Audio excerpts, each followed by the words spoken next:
Yo, man, the typecasting in Hollywood is like crazy. So, a commercial for Leah Way's show, The 20s, which is a show about like loosely based on her perception of growing up in her 20s, being broke and all that shit in LA. And somebody was like, why do all the black guys on these insecure style shows have that bootleg Jay Dinner look? And I'm like, you got a fucking point. You know, the turtlenecks, the fedoras. It's just it's that's not how most cats in the hood, masculine black cats, or just men in the hood, black men don't. That's not how most of us is dressing out here like that. You know, if you're gonna be honest, you talking about wintertime. The typical outfit is like some jeans, a hoodie, sweatshirt, whatever, sweater. You know, maybe a Scully fitted. You know, what I mean, they've taken typical urban wear from masculine black men and took it out of the picture. And you kind of seen it when you, of course, we don't dress the way we did back in the early 2000s and the 90s. Fashion just changed and everything has gotten more fitted to a point where some shit has just gotten tight. Fitted, I do, tight, I don't. And you just, it's a transformation. Now, I'm not surprised because Lena Waithe is, represents LBGT, black woman. I don't know if she's a black feminist, but she's producing a lot of these shows that you're seeing male black images dressing, unrealistic, or they're typecasting.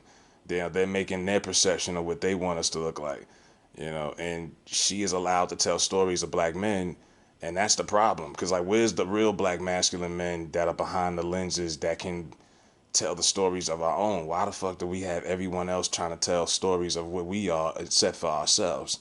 Because if you look at Black Hollywood, the few people that are behind the lenses, they're either pro LBGT or they're black feminists, whatever it may be. Because you got her, Leah Wade, then you got Tyler Perry, then you got Lee Daniels, self-explanatory.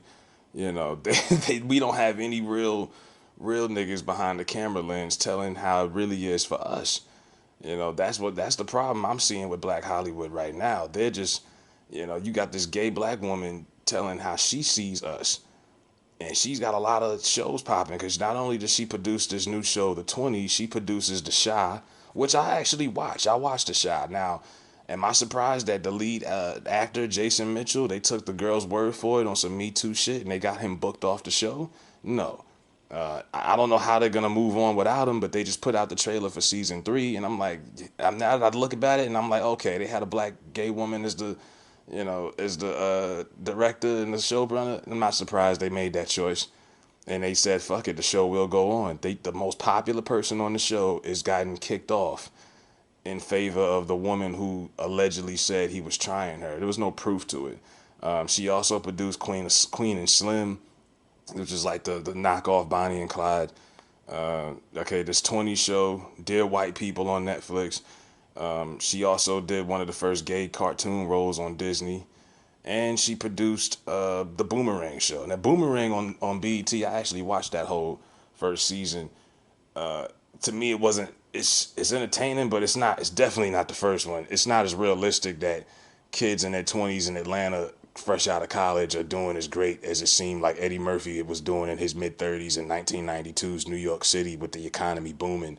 And they definitely push a lot of characters on that show, certain agendas. The fashion is very Jay Dinner type like. What it was saying. You watch an episode of that and you're like, yeah, Lena, whatever. She definitely did that. She definitely, you could tell she puts her fingers on something. You could tell it's her shit. And I'm like, yo, this is one of the most powerful directors in Hollywood right now. And she's only 35 and they got her running all of these shows. And, is it based off talent or is it based off who she's associated with? You be the judge of that. But there's always, and she's, like I said, she's got Emmy Awards, all type of shit. And I'm not knocking the sister. I want to see some real dudes like telling our story. We need some real motherfuckers that's like ourselves behind the lenses, telling our story. Now the solution, we could get that, or you could just turn off the TV and and not not fucking watch. That's always a solution. But let's be honest, a lot of us we still are watching. It's like damn. Just in general, you look at TV, there's no roundtable talk shows with black men or just men in general talking about any real issues out here. Unless it's sports, we don't have anything. You know, you got The View, that's for middle-aged women. You got The Real, that's for young women. You got The Talk. You got all of these platforms for every demographic to discuss, but us, all we get is sports. You know, we get Fox News, Fox Sports 1, and we get Undisputed and ESPN and shit. We don't get any real, you know, any fucking thing. You know, so we've been subjected to just roundtable sports shows. And then on top of that, when they do talk about us in these shows and these movies, you got people who are not us telling our stories and how we act and how we move. And I'm like, that's nobody else. Come on. And they're not telling them accurately. But I mean, so I don't take it seriously. It just kind of bothers me, you know, because her flawed representation of black men, you know, she's on the outside looking in, and you know, you can't talk, you don't know what shoes we walk in. You can't tell my story. Yeah, I mean, but that's what she doing, and it's a lot of this that goes on. I remember years ago, I was watching The Color Purple, and my grandmother was like, "I'm not watching this shit," and I was like, "Why? You don't like this? Is a classic movie in the hood." She was like, "I didn't like the way they portrayed black men in that movie," and she grew up in that Jim Crow Southern era, and she was like, "That wasn't accurate on how they was portraying black men."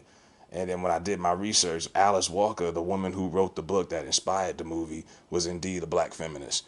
So I mean, it's a lot of that shit that's been going on, but it's really standing out to a point to me where I'm like, well, damn, who's gonna tell our stories and really, uh, you know, kick the door down? Because I get tired of seeing like Lee Daniels is not gonna. Lee Daniels has about as much in common with masculine black men as white guys.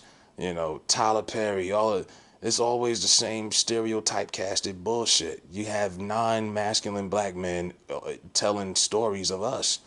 You know, it's the same reason I haven't watched the Tupac movie. I'm like, dog, when I found out two middle-aged white dudes was writing the script, I was out. I was like, nah, I'm not watching that. I don't care if Benny Boom did produce it. Fuck that. They would never let us tell their hero stories. You know, so you got everybody but black men telling black men stories and putting our images out there. And that I think that's some bullshit. Cause you're not fucking accurate. Niggas ain't walking around here with turtlenecks and $300 fedoras on in the hood. You know what I'm saying? Maybe in your little perfect world, that's what you want us to look because it's non-threatening or whatever. Because I know some white people, if they do see a bunch of niggas in hoodies in the street walking down the street coming towards them, they be like, oh shit, hit them niggas come. But hey, live in fear if you want to. We ain't bothering nobody. We never have. But our culture is definitely misrepresented, to say the least, on television and film. And I'm fucking sick of it.